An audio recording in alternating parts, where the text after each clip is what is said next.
Hello students, how are you all? I hope you all are fit and fine. I am Aarti Jain and I welcome you all to my YouTube channel. Now restart.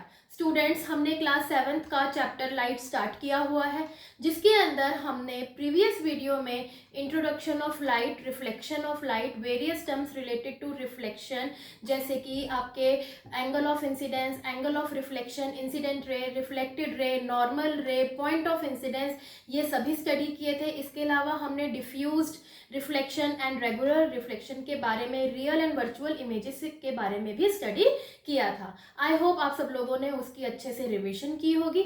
जिन भी बच्चों ने मेरी वो videos नहीं देखी हैं तो description में आपको लिंक दिया गया है, प्लीज़ मेरी उन वीडियोस को ज़रूर देखिए। और अगर आपको मेरा पढ़ाना अच्छा लगता है तो मेरे चैनल को लाइक, शेयर और सब्सक्राइब ज़रूर कीजिए। आज के सेशन में हम लोग उसी चैप्टर को कंटिन्यू करेंगे और आज हम पढ़ेंगे characteristics of the image form by the plane mirror, कि प्लेन मिरर किस टाइप की इमेजेस बनाता है। और हम लोग आज अपना न्यू टॉपिक स्फेरिकल मिरर्स को स्टार्ट करेंगे, जो कि बेस है आपके लाइट चैप्टर का। वेरियस रे डायग्राम्स भी आते हैं इसके अंदर, बेसिक्स आते हैं रे डायग्राम्स के, ठीक है बच्चों। और हम लोग कॉन्वेक्स मिरर, कॉन्केव मिरर, उनके यूजेस, ये सब कुछ आज के सेशन में पढ़ने वाले हैं। तो चलिए जल्दी से अपनी पेन और नोटबुक तैयार कर लीजिए और हम लोग अपनी रीस्टार्ट करते हैं अपनी आज की जर्नी को, आज के topic characteristics of image form by the plane mirror के साथ। ठीक है बच्चों, प्लेन मिरर में मैंने आपको कल भी बताया था कि प्लेन मिरर हमेशा इरेक्ट और वर्चुअल इमेज बनाती है। वर्चुअल इमेज क्या होती है? जो कि हम स्क्रीन पे ऑब्टेन नहीं कर सकते। ठीक है बच्चों, जैसे कि अगर हम थिएटर्स में जाएं तो उसमें से जो प्रोजेक्टर से लाइट रेज निकलती हैं तो उसकी जो इमेजेस होती हैं वो हमें स्क्रीन पे दिखाई देती हैं, हीरो हीरोइंस की फोटोज, तो वो क्या होती है? हमारी रियल इमेज होती है। लेकिन प्लेन मिरर में जो इमेज दिखाई देती है वो हम स्क्रीन पे ऑब्टेन नहीं कर सकते, तो उसे हम कहते हैं वर्चुअल इमेज। तो पहली कैरेक्टरिस्टिक तो यही हो गई कि the image form by plane mirror, the image formed by plane mirror is always virtual and erect। Erect को हम लोग कई बारी अपराइट भी बोल देते हैं।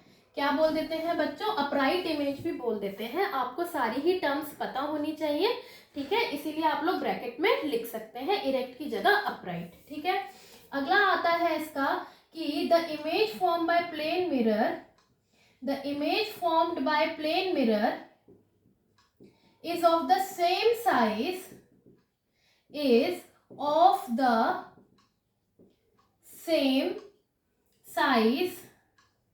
as that of the object, मतलब कि जिस साइज की आपकी ऑब्जेक्ट होगी उसी साइज की आपको इमेज दिखाई देगी, ना तो छोटी और ना ही बड़ी। ठीक है, और तीसरा आपका कैरेक्टरिस्टिक आता है कि जो इमेज है वो क्या होगी? जितनी दूरी पे ऑब्जेक्ट आपकी मिरर से है उतनी ही दूरी पे इमेज जो है बिहाइंड द मिरर बनेगी। ठीक है, यानी कि जो डिस्टेंस है ऑब्जेक्ट और मिरर का वो ही डिस्टेंस रहेगा इमेज और मिरर का। क्या ये पॉइंट क्लियर हो गया अच्छे से? है ना? तो लिखिए आप लोग, the distance of the image, third point हमारे डिस्टेंस को लेकर है।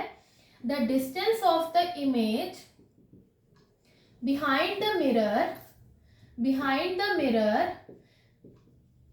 is equal to the distance of the object in front of the mirror। ठीक है, आई होप ये तीनों पॉइंट्स आपको अच्छे से क्लियर हो गए कि जो इमेज बनती है प्लेन मिरर की वो कैसी होती है? हमेशा वर्चुअल, इरेक्ट, सेम साइज की, और उसका जो डिस्टेंस होता है वो क्या होता है? इक्वल होता है जितना डिस्टेंस ऑफ ऑब्जेक्ट होता है। ये चीज क्लियर हो गई। अब जो लास्ट जिसकी कैरेक्टरिस्टिक है वो बहुत इंपॉर्टेंट है, ठीक है, उसको आप लोग स्टार और एक हार्ट भी मार्क कर सकते हैं कि the image formed by plane mirror is laterally inverted। Inverted या फिर हम कह सकते हैं शोज लेटरल इन्वर्जन। ठीक है, लेटरल इन्वर्जन क्या होता है? लेटरल इन्वर्जन एक ऐसा फिनोमेना होता है जिसकी वजह से हमें मिरर में अपना राइट लेफ्ट दिखाई देता है और लेफ्ट जो है राइट दिखाई देता है। फॉर एग्जाम्पल, अगर आप लोग मिरर के आगे खड़े हुए हैं, रोज ही खड़े होते हैं है ना, अपने आप को ड्रेसअप करने के लिए, कॉम करने के लिए, तो जब आप अपना राइट हैंड उठाते हैं तो आपको मिरर में क्या दिखाई देता है? लेफ्ट हैंड दिखाई देता है। और जब लेफ्ट उठाते हैं तो आपको क्या दिखाई देता है? राइट हैंड दिखाई देता है। तो इसी फिनोमेना को हम लोग लेटरल इन्वर्जन कहते हैं। इसी वजह से जो हमारी एम्बुलेंस होती है, एम्बुलेंस में भी क्या होता है? उल्टा लिखा हुआ होता है। क्यों लिखा हुआ होता है? ताकि जो आगे व्हीकल्स जा रहे हैं जब वो अपने साइड के मिरर्स में देखें तो उन्हें एम्बुलेंस सीधा दिखाई दे। ठीक है, ताकि फिर वो उन्हें जगह दे सके, क्योंकि उसके अंदर पेशेंट है, उसको जल्दी है ना। तो इसीलिए वो उल्टा लिखा हुआ होता है, क्योंकि हमारे जो प्लेन मिरर्स होते हैं वो क्या दिखाते हैं? लेटरल इन्वर्जन दिखाते हैं। ठीक है बच्चों, तो लेटरल इन्वर्जन की डेफिनेशन जल्दी से नोट डाउन कर लीजिए। क्या है लेटरल इन्वर्जन की डेफिनेशन? यही नोट डाउन कर देते हैं, अलग से हेडिंग डाल लीजिए, लेटरल इन्वर्जन। ठीक है, lateral inversion. Lateral inversion is the phenomena, it is the phenomena in which the right side of the object appears left in the image and vice versa. Vice versa मतलब इसका उल्टा भी, कि left side right दिखाई देगा, vice versa हम लोग लिख सकते हैं। ठीक है, आई होप अब आपको प्लेन मिरर अच्छे से क्लियर हो गया। तो बढ़ते हैं अपने अगले टॉपिक की तरफ, जो कि बहुत इंपॉर्टेंट है, जो है आपका स्फेरिकल मिरर्स। ठीक है बच्चों, तो write down the heading spherical mirrors, write down the heading spherical mirrors, और इसको बहुत ही ध्यान से सुनेंगे। ठीक है, फुल जोश के साथ सुनेंगे, तो आपको ये आज की क्लास में ही सब कुछ समझ भी आ जाएगा और लर्न भी हो जाएगा, आई एम श्योर। ठीक है, तो हेडिंग डालिए स्फेरिकल मिरर्स। क्या होते हैं स्फेरिकल मिरर्स? नाम से ही हमें पता चल रहा है कि वो मिरर्स जो कि एक स्फेयर में से कट हुए हैं। मतलब एक स्फेयर टाइप का एक मिरर था, ठीक है, इसी शेप का एक मिरर था, उसको हमने कट कर दिया। ठीक है, इतना कट करो या इतना कट करो, तो जो ये वाला पार्ट आता है, ये, इसे हम कहते हैं स्फेरिकल मिरर। क्या कहते हैं बच्चों? Spherical mirror. यानी कि ये पूरा स्फीयर नहीं होता, ये क्या होता है? एक स्फेरिकल मिरर का पार्ट होता है। ये क्या है? आपके स्फेरिकल मिरर्स हैं। ठीक है, तो स्फेरिकल मिरर की डेफिनेशन हम लोग लिख सकते हैं, the mirror which is a part of a sphere, which is a part of a sphere is called as spherical mirror, is called as spherical mirror। पहली तो हो गई हमारी डेफिनेशन। ठीक है बच्चों, अब आते हैं कि इसके कितने टाइप्स होते हैं। तो स्फेरिकल मिरर्स आपके 2 टाइप्स के होते हैं। कौन कौन से? Concave mirror and convex mirror. ठीक है, ये 2 नाम समझ में आए। अब ये कॉनकेव क्या होता है और कॉन्वेक्स क्या होता है? ठीक है, अगर आपने कभी भी स्पून देखी है ना, सबने देखी होगी आई एम श्योर, घर में स्टेनलेस स्टील की स्पून होती है। किस तरीके से होती है वो? इस तरीके से, ये होती है ना, इस तरीके से कुछ हमारी स्पून का स्ट्रक्चर इस तरीके से होता है। मतलब एक चीज अंदर की साइड है आपकी, ठीक है, यानी कि बल्जिंग इन, और एक है आपका उल्टा, ये है आपका बल्जिंग आउट। ठीक है, तो जो अगर हमारा रिफ्लेक्टिंग सरफेस बल्जिंग इन वाला है, अगर हमारा रिफ्लेक्टिंग सरफेस बल्जिंग इन वाला है तो वो तो हुआ कॉनकेव मिरर। और अगर बल्जिंग आउट वाला है, अगर बल्जिंग आउट वाला है तो वो क्या हुआ बच्चों? कॉन्वेक्स मिरर हुआ। ठीक है, अभी के लिए इतना ही कि कॉनकेव मिरर क्या होता है? जिसका रिफ्लेक्टिंग सरफेस, मतलब जिस पे लाइट आकर रिफ्लेक्ट होती है। अगर आपका रिफ्लेक्टिंग सरफेस, मान लो मैं इसको इस तरीके से दिखाती हूँ, ठीक है, और यहाँ पे लाइट रेज आकर रिफ्लेक्ट हो रही हैं, लाइट रेज आकर रिफ्लेक्ट हो रही हैं, तो ये वाला सरफेस हो गया पॉलिश्ड, और ये बल्जिंग इन वाला क्या है आपका रिफ्लेक्टिंग सरफेस है। ठीक है, यहाँ पे क्या है आपका बल्जिंग इन वाला रिफ्लेक्टिंग सरफेस है, तो ये हो गया आपका, ठीक है, बल्जिंग इन रिफ्लेक्टिंग सरफेस, तो ये हो गया आपका कॉनकेव मिरर। समझ में आई बात। और वहीं अगर मैं ये चीज ऐसे बना दूं और अंदर वाला हिस्सा तो हो गया पॉलिश्ड, ठीक है, और जो ये बल्जिंग आउट है इस पे लाइट रेज आ रही हैं और रिफ्लेक्ट हो रही हैं, इस पे लाइट रेज आ रही हैं और क्या हो रही है रिफ्लेक्ट हो रही हैं, तो इन्हें हम क्या कहेंगे कॉन्वेक्स मिरर। ठीक है, यहाँ पे बल्जिंग आउट है, ये बल्जिंग आउट वाला क्या है रिफ्लेक्टिंग सरफेस है। ठीक है, तो ये क्या हुआ आपका कॉन्वेक्स मिरर हुआ। ये चीज समझ में आ गई कॉनकेव और कॉन्वेक्स के बारे में। ठीक है, आप स्पून में बड़ी आसानी से इस चीज को देख सकते हैं। अब हम आगे आते हैं कि जब हम इसके बारे में पढ़ेंगे तो जैसे कि हमने इंसिडेंट रे, रिफ्लेक्टेड रे, पॉइंट ऑफ इंसिडेंस, इन सब टर्म्स के बारे में पढ़ा था, तो इसमें भी कुछ ऐसे टर्म्स हैं जो बार बार हम लोग यूज करेंगे, तो पहले उनको समझ लेते हैं अच्छे से और उनकी डेफिनेशंस कर लेते हैं। जब हमें वो पॉइंट्स, वो टर्म्स अच्छे से क्लियर हो जाएंगे तो आई एम श्योर इनको पढ़ने में हमें कोई भी डिफिकल्टी नहीं आएगी। ठीक है बच्चों, तो लिखते हैं। सबसे पहला आता है हमारा टर्म पोल। क्या आता है पोल। ठीक है, एक डायग्राम की मदद से हम लोग इसे समझेंगे, एक डायग्राम की मदद से हम लोग इसे समझेंगे। फॉर एग्जाम्पल मेरा ये एक मिरर है, ठीक है, ये मैंने इसका जो है पॉलिश्ड सरफेस बना दिया। ठीक है, फिर ये मैंने एक लाइन बनाई इसके सेंटर में से, तो जो ये वाला जो पॉइंट होता है जो कि सेंटर है, जो कि सेंटर है आपके मिरर का, उसे कहते हैं हम लोग पोल, और उसको रिप्रेजेंट करते हैं हम लोग पी से। ठीक है, इतनी चीज समझ में आ गई। ये हो गया आपका पोल। पहले समझेंगे फिर लिखेंगे। ठीक है, तो जो मिरर का सेंटर है वो क्या हो गया बच्चों, पोल हो गया। ठीक है, और जिस भी स्फेरिकल मिरर का ये एक पार्ट है, ये एक किसी ना किसी स्फेरिकल मिरर का पार्ट है ना, तो उसका जो सेंटर होगा उसे हम कहेंगे सेंटर ऑफ कर्वेचर। उसे हम क्या कहेंगे बच्चों, सेंटर ऑफ कर्वेचर। क्या ये चीज समझ में आ गई, सेंटर ऑफ कर्वेचर, कि जिस स्फेरिकल मिरर का, जिसमें से ये टूट कर निकला है, उस स्फेरिकल मिरर का जो सेंटर है उसे हम सेंटर ऑफ कर्वेचर कहते हैं, और मिरर के सेंटर को हम लोग पोल कहते हैं। ठीक है, आगे बढ़ते हैं। फिर आता है आपका ये वाली जो लाइन है इसे हम कहते हैं प्रिंसिपल एक्सिस। इसे हम क्या कहते हैं, प्रिंसिपल एक्सिस, जो कि पास थ्रू होती है सेंटर ऑफ कर्वेचर से और पोल से। ठीक है, जो सेंटर ऑफ कर्वेचर और पोल से पास थ्रू होती है उस लाइन को हम लोग क्या कहते हैं बच्चों, प्रिंसिपल एक्सिस कहते हैं। फिर आता है आपका फोकस।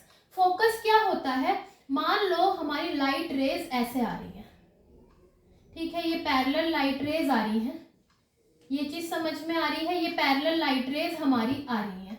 ओके, अब ये क्या करेंगी, ये रिफ्लेक्ट बैक करेंगी। ठीक है, ये रिफ्लेक्ट बैक करेंगी इस तरीके से। ठीक है, और ये क्या करेंगी, एक ही पॉइंट पे मिलेंगी, ये एक ही पॉइंट पे मिलेंगी और उस पॉइंट को हम लोग कहेंगे फोकस। ठीक है, ये तो हुई कॉनकेव मिरर की बात। अगर कॉनकेव मिरर है तो ये मिलेंगी ही मिलेंगी, क्योंकि कॉनकेव मिरर हमारा होता है कन्वर्जिंग इन नेचर। कन्वर्जिंग का मतलब कि लाइट रेज रिफ्लेक्ट होके एक्चुअली किसी ना किसी पॉइंट पे मीट कर रही हैं, उस पॉइंट को हम लोग कहते हैं फोकस या फिर प्रिंसिपल फोकस। किसी किसी जगह इसको प्रिंसिपल फोकस भी कहा जाता है। इतनी चीज समझ में आ गई।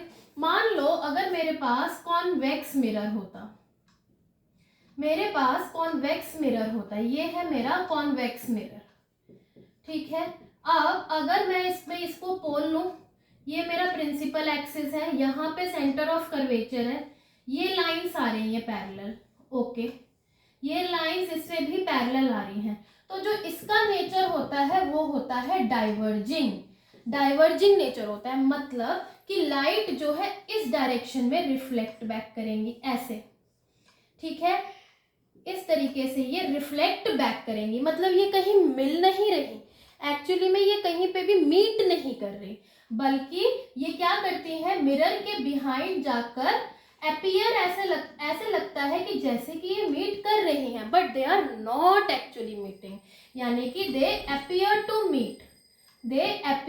मीट, बट does not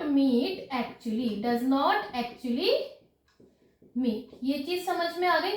तो जिस पॉइंट पे ये मीट कर रही है या अपीयर टू मीट हो रही है उसे हम कहेंगे प्रिंसिपल फोकस। यानी इस वाले केस में तो हुआ जहां वो एक्चुअली मीट कर रही है, उस पॉइंट को हम प्रिंसिपल फोकस कहेंगे, और इस केस में हम कहेंगे जहां पे वो अपीयर हो रही हैं कि भाई वो मीट हो रही हैं, जुड़ रही हैं आपस में, उस पॉइंट को भी हम लोग प्रिंसिपल फोकस कहेंगे। क्या ये चीज समझ में आ गई? कन्वर्जिंग और डाइवर्जिंग नेचर समझ में आ गया कॉन्वेक्स और कॉन्केव मिरर का। तो चलिए जल्दी से अब हम लोग अपने वेरियस टर्म्स की क्या लिखते हैं, डेफिनेशन लिखते हैं। ठीक है बच्चों, तो अब आप लोग लिखिए पोल। सबसे पहले हेडिंग डालिए पोल। पोल क्या होता है? पोल क्या होता है? ये टी कैसा बन गया? It is the centre of the spherical mirror. ठीक है बच्चों, it is the centre of the spherical mirror. I hope अब आपको समझ में आ रहा होगा, राइटिंग भी समझ में आ रही है ना, ये टी थोड़ा गड़बड़ हो गया था। It is the centre of the spherical mirror.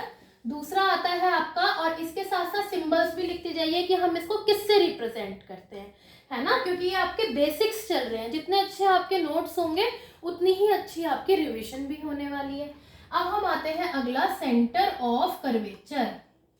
Centre of curvature बताइए किसका होता है? It is the centre of the, किसका सेंटर होता है ये? It is the centre of the mirror. It is the centre of the mirror of which spherical mirror is a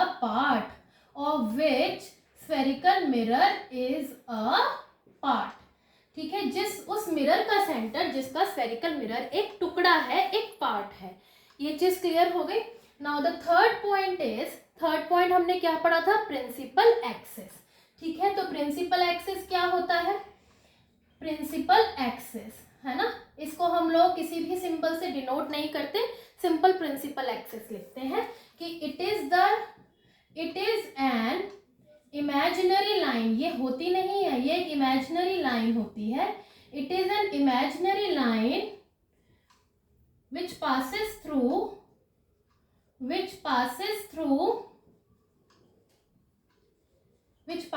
through center of curvature and pole और centre of curvature के through वो पास होती है।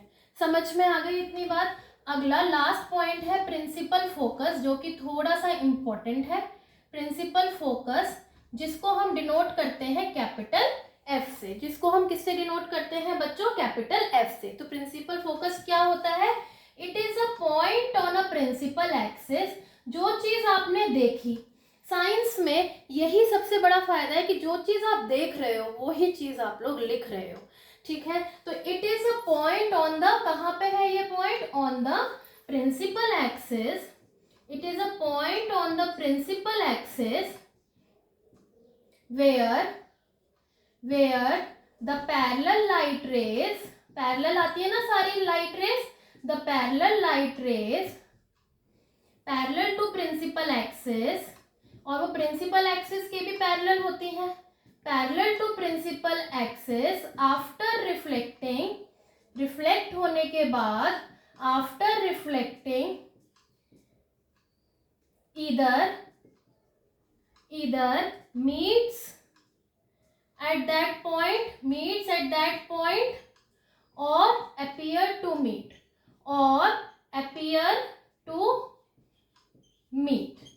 ठीक है, it is a point on the principal axis. ये principal axis का वो पॉइंट है जहां पे पैरेलल लाइट रेज जो कि पैरेलल है प्रिंसिपल एक्सिस के, रिफ्लेक्ट होने के बाद either meets at that point और अपीयर टू मीट।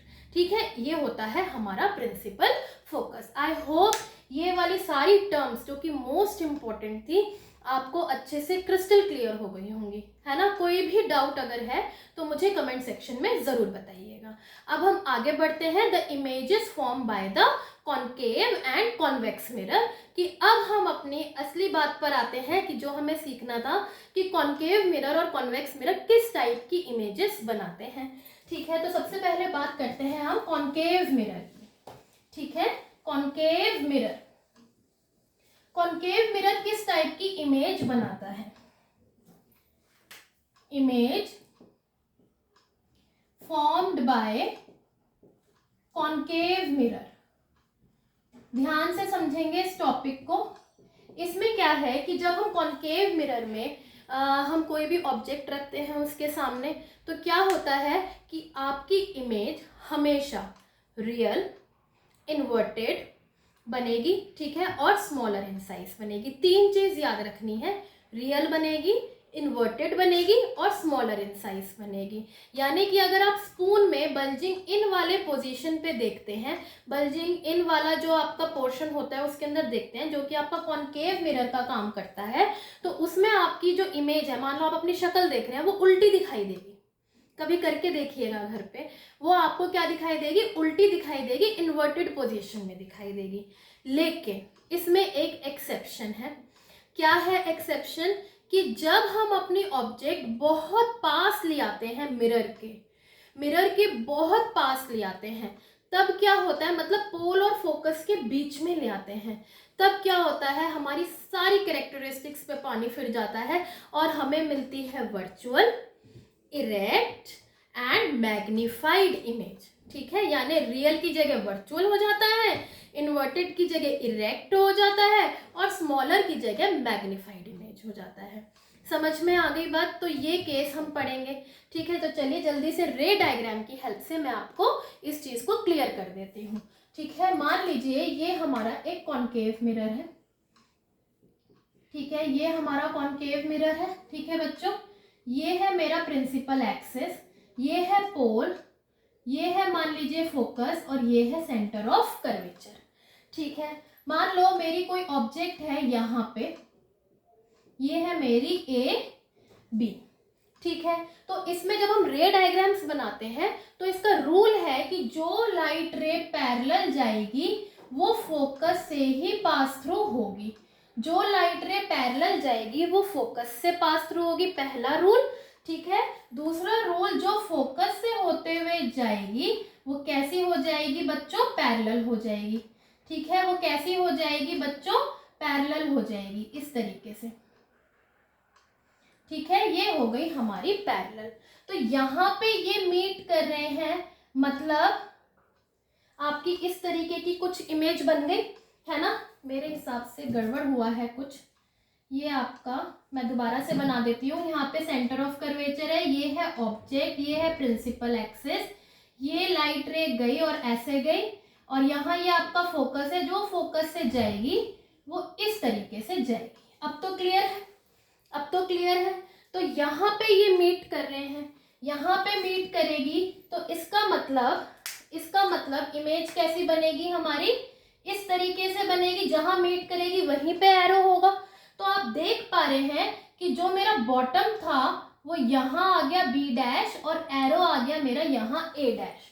तो क्या इमेज आपको उल्टी दिखाई दे रही है?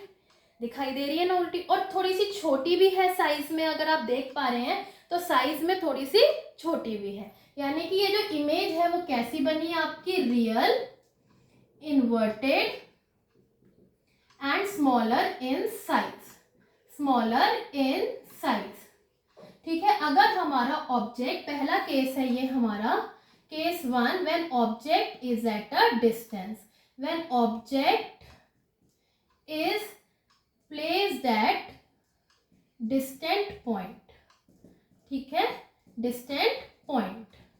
ठीक है जी, अब हमारा केस 2 आता है। केस 2 आता है when object is placed too close, when object is placed too close, यानी कि too close to the mirror, mirror के बहुत पास अगर मैं उसको रख देती हूँ। तो कैसे बनेगा, कैसे बनेगा, चलो देखते हैं। यानी कि इसका मतलब हम मान लेते हैं बिटवीन एफ एंड पी, इससे ज्यादा पास तो क्या ही होगा, है ना। तो ये हो गया मेरा कॉनकेव मिरर, ये हो गया मेरा कॉनकेव मिरर, ये हो गया मेरा principal axis, pole, focus, centre of curvature. मान लो मेरी एक ऑब्जेक्ट यहाँ है, ठीक है, यहाँ है, ये हो गई मेरी ए बी एक ऑब्जेक्ट। यहां से लाइट रे जाएगी तो किससे पास थ्रू होगी बच्चों, फोकस से पास थ्रू होगी, ठीक है। अब दूसरी यहां से तो नहीं जा सकती, तो वो सेंटर ऑफ कर्वेचर से पास थ्रू होते हुए, इसके थ्रू होते हुए ऐसे पैरेलल निकलेगी, ठीक है। और वो क्या होगी, इस तरीके से पीछे की साइड अपीयर होगी कि वो मीट कर रही है, ठीक है। यहाँ पे वो मीट कर रही है, यानी कि यहाँ आपकी बिहाइंड द मिरर बनी। और ये कैसी बनी, यहाँ मीट कर रही है तो यहाँ एरो बनेगा, यानी कि बिल्कुल अपराइट इमेज बनी, इरेक्ट बनी, ठीक है। तो हम ये कहेंगे ये आपकी वर्चुअल है, क्योंकि it is appearing, light rays जो है एक्चुअली मीट नहीं कर रही, ये बिहाइंड द मिरर ऐसा लग रहा है कि मीट कर रही हैं, तो उसे हम कहते हैं virtual image, erect and magnified, यानी कि बड़ी बनेंगी एंड मैग्नीफाइड। क्या ये दोनों केस क्लियर हो गए, है ना। अगर हमारी दूर है ऑब्जेक्ट तो real, inverted, smaller in size, और अगर बहुत पास है तो वर्चुअल, इरेक्ट एंड मैग्नीफाइड। इसके बीच में एक केस और आता है, ध्यान से सुनिएगा, ठीक है। केस नंबर 3, केस नंबर 3 कि व्हेन ऑब्जेक्ट इज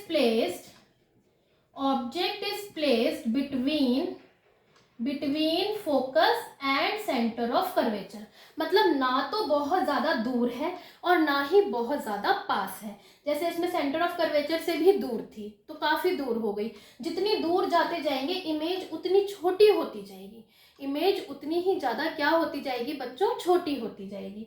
लेकिन इसके अंदर क्या है आप देखेंगे, इसके अंदर आप देखेंगे थोड़ा सा डिफरेंस आता है। मान लीजिए ये आपका कॉनकेव मिरर है, आई होप आप सब लोग देख पा रहे होंगे, ये इसका प्रिंसिपल एक्सिस है, पोल, फोकस, सेंटर ऑफ कर्वेचर, और ये मेरी एक ऑब्जेक्ट है ए बी, ठीक है। मेरा पहला रूल ये कहता है कि मैं अगर पैरेलल लाइट रे जा रही है तो वो फोकस से पास थ्रू होगी, ठीक है, और अगर वो फोकस से होते हुए जा रही है तो वो क्या होगी, ये स्ट्रेट जानी चाहिए, ठीक है। आप लोग स्केल की हेल्प से बना सकते हैं, ये ऐसे जाएगी और ये क्या करेगी, इस तरीके से पैरेलल जाएगी। तो मोर और लेस ये जो है हमारा इस साइड बनेगी इस तरीके से, ठीक है। मैं ब्लू पेन से ड्रॉ कर देती हूँ इमेज, ये बनेगी हमारी इस तरीके से इमेज, ठीक है। तो आप देख पा रहे हैं कि ये भी क्या है, रियल है ना, क्योंकि in front of the mirror है, इन्वर्टेड है, बट स्मॉलर नहीं है, मैग्नीफाइड है। तो जो हमारा ये वाला पॉइंट है ये थोड़ा डिफरेंट है इससे, बस इसी पॉइंट के लिए ये वाला केस पढ़ना जरूरी है। आई होप कॉनकेव मिरर के ये तीनों पॉइंट्स आपको अच्छे से क्लियर हो गए होंगे। मेनली तो रियल, इन्वर्टेड और स्मॉलर इन साइज ही आपके बनती है, जितनी दूर आप ऑब्जेक्ट लेके जाएंगे उतनी ही छोटी छोटी इमेजेस बनती जाएंगी, ठीक है बच्चों, ये चीज समझ में आ गई। इसी वजह से कॉनकेव मिरर जो है कहाँ कहाँ यूज होता है, अगर हम इसके यूजेस लिखें, मैं आई रब द बोर्ड नाउ, है ना, आपने अच्छे से रे डायग्राम्स बना लिए होंगे, और अगर नहीं भी बनाए हैं क्योंकि टाइम लगता है तो आपने स्क्रीनशॉट ले लिया होगा, ठीक है। अब अगर मैं इसके यूजेस देखूं, तो इसके यूजेस हैं हमारे कि यूज्ड बाय डेंटिस्ट, ठीक है, used by dentist and ENT specialist. ENT मतलब जो आंख नाक गले का जो हमारा स्पेशलिस्ट होते हैं डॉक्टर्स, उनके द्वारा ये spherical mirror, concave mirror, uses of concave mirror जो है वो ये यूज करते हैं, ठीक है। क्यों यूज करते हैं, to get the enlarged image of, ताकि उनको एनलार्ज्ड इमेज दिख जाए, किसकी, ऑफ टूथ और ईयर, ठीक है, क्योंकि हमारे जो डॉक्टर्स होते हैं, जो ईएनटी स्पेशलिस्ट या डेंटिस्ट होते हैं, वो क्या रखते हैं, मान लो दांतों को चेक कर रहे हैं तो बहुत क्लोज रखेंगे उसको, और क्लोज में आपको पता ही है मैग्नीफाइड इमेज बनती है, एनलार्ज्ड इमेज बनती है, तो उसके लिए फिर हमारा जो है जांच करनी, उसका इलाज करना आसान हो जाता है। ठीक है, और कहाँ यूज होता है ये, इन बार्बर्स मिरर, बार्बर्स यानी कि जो हमारे बाल बनाते हैं, है ना, बार्बर्स मिरर, उनके लिए भी सही रहता है, क्योंकि वो हमारे क्या करते हैं, फेस को ज़्यादा क्लोजली देख सकते हैं। ठीक है, फेस को, हेयर्स को। और कहाँ यूज होता है, in torches and headlights of vehicles, ठीक है, व्हीकल्स की जो हेडलाइट होती है आगे की, आप देखते होंगे इस तरीके से होती है, तो वो क्या है, आपका कॉन्केव मिरर होता है, ताकि स्ट्रेट बीम ऑफ लाइट हमें मिल सके। और कहाँ होता है, इन सोलर फर्नेसेस, ठीक है, वाई टू डायरेक्ट द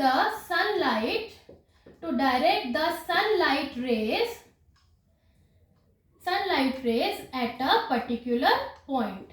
ठीक है, क्योंकि वहां पे फोकस पे वो क्या करते हैं, एक ही पर्टिकुलर पॉइंट पे फोकस करेगी वहां पे, तो उस जगह को वो गर्म कर देगी, है ना। अगर आप पेपर रखेंगे और वहां पे कॉन्केव मिरर रखेंगे धूप की रोशनी में, और आप इस तरीके से रखेंगे कि सन की इमेज जो है पेपर पे आती रहे, थोड़ी देर बाद आप देखेंगे कि उसके ऊपर ब्लैक स्पॉट आ जाएगा और अल्टीमेटली वहां से जलना शुरू हो जाएगा। क्यों? क्योंकि कॉन्केव मिरर के इस्तेमाल से हम क्या कर सकते हैं, लाइट रेज को एक पॉइंट पे फोकस कर सकते हैं, कॉन्वेक्स में नहीं कर सकते, क्योंकि वहां पे वो एक्चुअली मीट नहीं होती, दे अपीयर टू मीट। समझ में आ गई बात? तो आई होप कॉन्केव मिरर अच्छे से क्लियर हो गया। अब हम अपने आज के लास्ट टॉपिक पे बढ़ते हैं, कॉन्वेक्स मिरर पे। ठीक है बच्चों, तो जल्दी से हेडिंग डालिए, कॉन्वेक्स मिरर, जो कि बहुत सिंपल है, इसमें सिर्फ एक ही रे डायग्राम है, कॉन्वेक्स मिरर। ये जो है कहाँ यूज होता है, देखिए इस तरीके से अगर मैं बनाऊं तो ये आपका कॉन्वेक्स मिरर है, और ये हो गई इसकी प्रिंसिपल एक्सिस, पोल, फोकस, और अच्छा इसका तो फोकस यहाँ होता ही नहीं है, इसका तो पीछे बनेगा, ये हो गया इसका सेंटर ऑफ कर्वेचर। ठीक है, अगर मैं इसमें कहीं पे भी अपनी एक ऑब्जेक्ट रखती हूँ, मान लो ये ए बी है, ठीक है, तो ये क्या करेगा, इसको डाइवर्ज करेगा, दूसरी डायरेक्शन में लेकर जाएगा इसको। ये चीज समझ में आ गई? तो ये क्या करेगा, इस तरीके से डाइवर्ज करेगा, जैसे कि एक लाइट रे ये भी आ रही है, तो ये भी क्या करेगी, डाइवर्ज करेगी, और ये अपीयर करेगी यहाँ पे मीट होती हुई। तो यहाँ पे आपको इसकी कैसी इमेज दिखाई देगी, वर्चुअल इरेक्ट, क्योंकि वर्चुअल है, इरेक्ट है, और डिमिनिश्ड है। डिमिनिश्ड का मतलब क्या होता है, स्मॉलर इन साइज। ये चीज क्लियर हुई? थोड़ा डायग्राम आड़ा टेढ़ा बना है, आई होप आप सब लोग समझ पा रहे होंगे इसको। Let me draw once again. ठीक है, जैसे ये आपका कॉन्वेक्स मिरर है, ये रहा, यहाँ पे ये प्रिंसिपल एक्सिस है, पोल है, सेंटर ऑफ कर्वेचर है, यहाँ पे ये आपकी ऑब्जेक्ट है, ठीक है, ये जा रही है यहाँ से, ठीक है, और ये क्या कर रही है, डिफ्लेक्ट कर रही है, और ऐसा लगता है कि एक पॉइंट पे मीट कर रही है। ठीक है, इसी तरीके से यहाँ से भी एक लाइट रे आएगी और ऐसे करके डिफ्लेक्ट बैक होगी, यहाँ मीट करेगी और बहुत छोटी सी इमेज बनेगी, है ना, ए डैश बी डैश बहुत छोटी सी बनेगी। तो वर्चुअल, इरेक्ट एंड डिमिनिश्ड। जो उसमें कॉन्केव मिरर से अगर हम इसकी तुलना करें, तो जो सेकंड केस था जिसमें बहुत क्लोज थी, तो उसमें भी वर्चुअल बनी थी, इरेक्ट बनी थी, मानते हैं, लेकिन मैग्नीफाइड बनी थी, है ना। अगर बड़ी इमेज बन रही है तो वो कॉन्केव मिरर है, लेकिन अगर छोटी इमेज बन रही है वर्चुअल इरेक्ट के साथ, तो वो आपका कॉन्वेक्स मिरर है। इतनी चीज समझ में आ गई? तो इसमें क्या है, नो मैटर क्या डिस्टेंस है ऑब्जेक्ट का, no matter whatever is the distance of object from the mirror, कोई भी डिस्टेंस पे आप रख लीजिए, ठीक है, the image will always be, image हमेशा कैसी आएगी, वर्चुअल, इरेक्ट एंड डिमिनिश्ड। ठीक है, इसके अंदर डिस्टेंस पे किसी भी तरीके से आपकी नेचर ऑफ द इमेज पे डिपेंड नहीं करता। ठीक है, समझ में आ गई बात। But nature of image depends on, nature of image formed bye, अगर मैं कॉन्केव मिरर की बात करूं, formed by concave mirror, formed by concave mirror depends on distance of the object, distance of the object from the mirror। ठीक है, nature of the image जो है distance पे किस में डिपेंड करती है, कॉन्केव मिरर पे। लेकिन कॉन्वेक्स में कोई फर्क नहीं पड़ता, बस जितनी दूर जाती जाएगी उतनी छोटी इमेज होती जाएगी। ये चीज क्लियर हो गई। प्लेन मिरर भी हो गया हमारा, ये भी। अब अगर मैं इसके यूजेस की बात करूं, तो it is used in rear view mirrors of vehicles, यानी कि व्हीकल्स के जो साइड मिरर्स होते हैं उसमें यूज होता है। क्यों? ताकि हमें लार्जर फील्ड की स्मॉलर जो है इमेज मिल सके, है ना। पीछे जो जो गाड़ियां आ रही हैं, बस आ रहे हैं, व्हीकल्स आ रहे हैं, उनकी छोटी सी इमेज हमें अपने side mirror of the car या बस हमें दिखाई दे। समझ में आ गया, क्योंकि डिमिनिश्ड है ना, डिमिनिश्ड है। तो it is used in rear view mirrors of vehicles to see the diminished images of the vehicles of the, या फिर लिखिए of the larger field, ये चीज समझ में आ गई। और कहाँ यूज होता है, इन वेरियस पब्लिक शॉप्स, जो बड़ी बड़ी शॉप्स होती हैं, to see the activities of the people. जैसे आजकल कैमरेज वगैरह भी लगा देते हैं ना, क्या क्या लोग कर रहे हैं, उसमें भी एक्टिविटीज ऑफ द पीपल। क्या ये चीज समझ में आ गई, है ना। तो हमारा कॉन्वेक्स भी कंप्लीट होता है। अगर हम इसे एक टेबुलर फॉर्म में लिखें, ठीक है, टेबुलर फॉर्म में लिखने से क्या होगा कि आपको अच्छे से रिवाइज हो जाएगा। ठीक है, अगर मैं इसको टेबुलर फॉर्म में लिखती हूं, ठीक है, एक तरफ मैंने लिखा प्लेन मिरर, एक तरफ मैं लिखती हूं आपका कॉन्केव, और एक तरफ मैं लिखती हूं कॉन्वेक्स मिरर। ठीक है, तो इसमें कैसी इमेज बनेगी, ऑलवेज वर्चुअल। इसमें कैसी बनेगी कि वर्चुअल व्हेन इन बिटवीन, थोड़ा छोटे में लिखेंगे, when in between, when object is in between, when object is in between, किसमें, when object is in between focus and pole. और इसमें, और रियल कब बनेगी, रियल, अदरवाइज रियल। ठीक है, अदरवाइज कैसे बनती है, रियल, अदरवाइज रियल, हर केस में रियल बनेगी। ठीक है, और कॉन्वेक्स में आपकी कैसी बनेगी, ऑलवेज वर्चुअल। क्या अब आप डिफरेंशिएट करके अच्छे से समझ पा रहे हैं, इसमें भी वर्चुअल, इसमें भी वर्चुअल, इसमें वर्चुअल, खाली एक ही केस में। ठीक है, और इसमें बनेगी ऑलवेज इरेक्ट, इसमें भी ऑलवेज इरेक्ट, हमेशा इरेक्ट बनेगी।